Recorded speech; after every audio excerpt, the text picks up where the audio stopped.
Wolverine, stoic as always.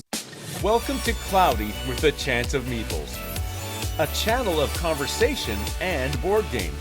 Hey, my name is Brent here on Cloudy with a Chance of Meeples. Today on the channel, we are going to be checking out adventure games, the dungeon. I say we very loosely.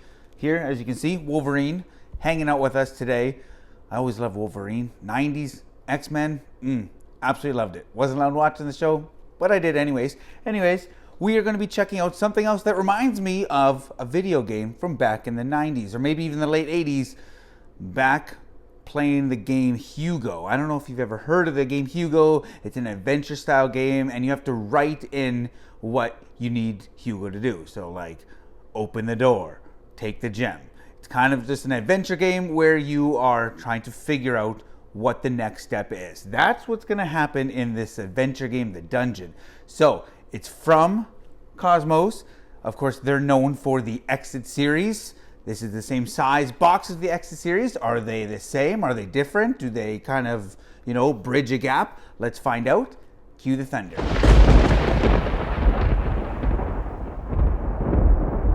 So the radar overview for the adventure game, The Dungeon from Cosmos, looks like this. I will not be spoiling anything. This will be a spoiler-free review, so no need to fear.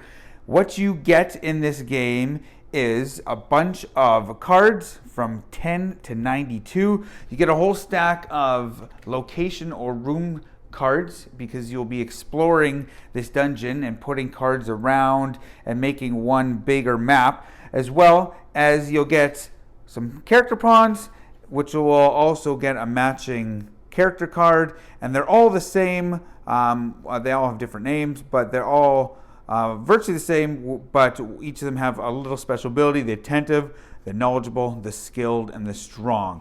And you'll use, depending on what comes up in the game, it'll say, if you are this person, read this one. If you're that person, read entry this number, whatever.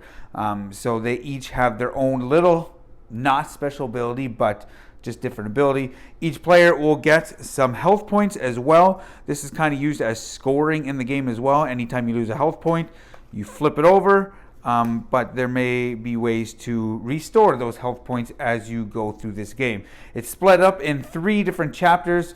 In each chapter, you will get a different mission, and then when you get to the end, there will be one of 5 different endings, and depending on which one you take, you'll flip over these cards. But on your turn, pretty much you will be, as this turn overview thing card says, you'll choose one of the actions. So you'll pretty much stay in the room and look at a location, or move to an adjacent room and look at explore a location. You can combine 2 cards. So imagine that you're stuck in this dungeon and you have a can of cat food. This is from the rule book here. You have a can of cat food as well as a can opener. You can add those 2 together. So cards 10 and cards 15 equals, in this case, entry number 1015. You would read that, for example, and it would say take card 12, and then you would have an open can of cat food. So you can do that on your turn, or you can use,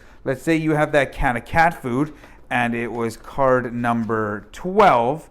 Let's say, for example, you wanted to put the cat food, feed this skeleton cat food. You'd never do this because this is just an example. You'd use card number 12 and 301. So you'd read entry 301.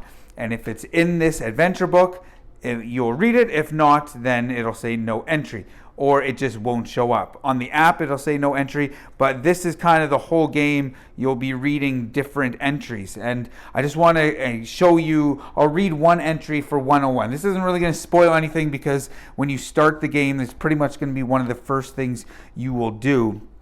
And you read 101, and it says, the iron lock can only be opened with the right key. So then okay, clearly we need a key to get through that door. And then you have to explore the room and then figure out how to escape the dungeon. So that, in a nutshell, is the dungeon, part of the adventure games line. Let's check out now the final forecast. So the final forecast for the dungeon adventure games. Discover the story. As you know, you follow the channel, I love the Exit series from Cosmos. I absolutely love them. I've done majority of them, and I love just those riddles and those puzzles. And so when I saw this, I was like, oh man, maybe they will be similar in a way. And I will say this right off the get-go, they're not really similar at all. This one is more story. The Exit games are more puzzles and riddles. I'll say, I think in this one there was one kind of riddle that you needed to solve, and that was about it. Okay, so let's put that aside. I like in this one that you have the chance to explore the dungeon. So you find a new room and you just, look at all the locations and you can explore, and you can read this and you can check that out, and you can check that out, and you can check that out.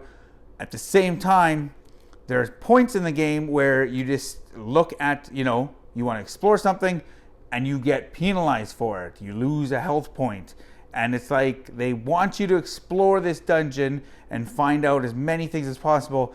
At the same time, it's like they're like, don't explore too much, if that makes sense. Like you have the option to do that, but some of the things you're like, oh, that's harmless, will actually hurt you in the game, and you'll lose health points. So I don't know, that was a little weird.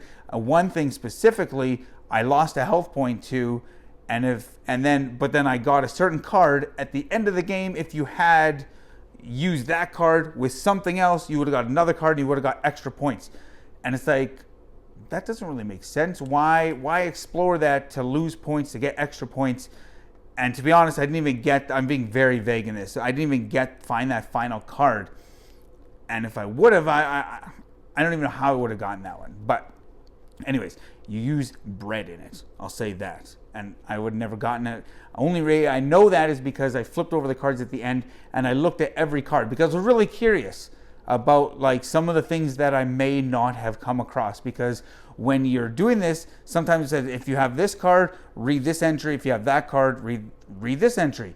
And many times I didn't have if you have this card, read XYZ entry. And I was like, how would I have gotten those cards? So there are a few different paths, and maybe just my mind doesn't think like others in that sense. But I like the whole kind of exploration aspect of it, where you have some choices to make, and you have to figure out, okay, I use this plus this equals this. I enjoyed that. So whether you call those riddles, I don't. It's just problem solving. I will say this, there's 3 chapters in this.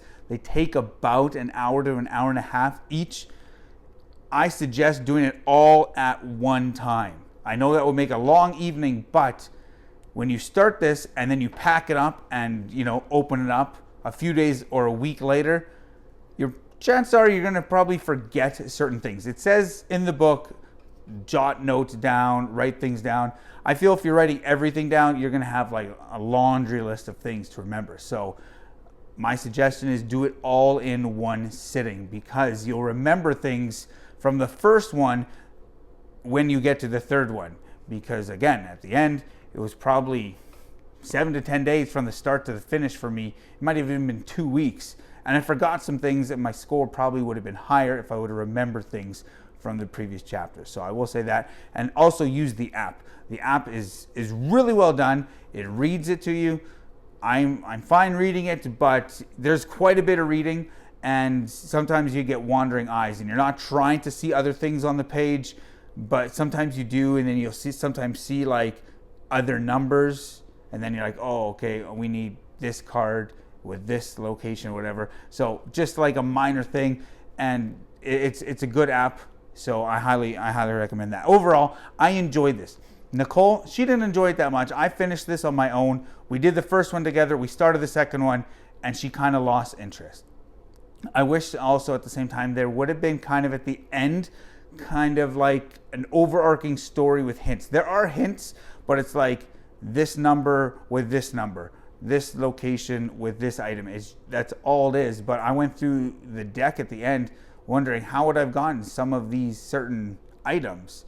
And you can use the helper app to get more information on that, which is really cool. But it would have been cool to have that like kind of written out, kind of like in the Exit game with solution 1, or clue 1, clue 2, clue 3, solution. But overall, I enjoyed my experience in the dungeon. Nicole, not so much. Wolverine, stoic as always. He enjoyed it. Let's just say that. I'm going to give it, 70% Chance of Meeples because I enjoyed kind of the story. It's just kind of generic dungeon fantasy-esque. It's all right. The story was fun.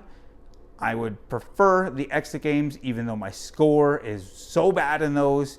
I just like the puzzles and the riddles and figuring things out. This is more story. So if you're wanting more story, opposed to the exit games, I highly recommend this series. If you're liking just the puzzles and the riddles, stick to the exit games. Overall, 70% Chance of Meeples for the dungeon part of the adventure games line. My name is Brent. Check us out on Facebook, Cloudy with a Chance of Meeples. Remember, grab your umbrella. The forecast is cloudy with a chance of meeples. Thanks for watching. Don't forget to like and subscribe, and remember to grab your umbrella because the forecast is cloudy with a chance of meeples.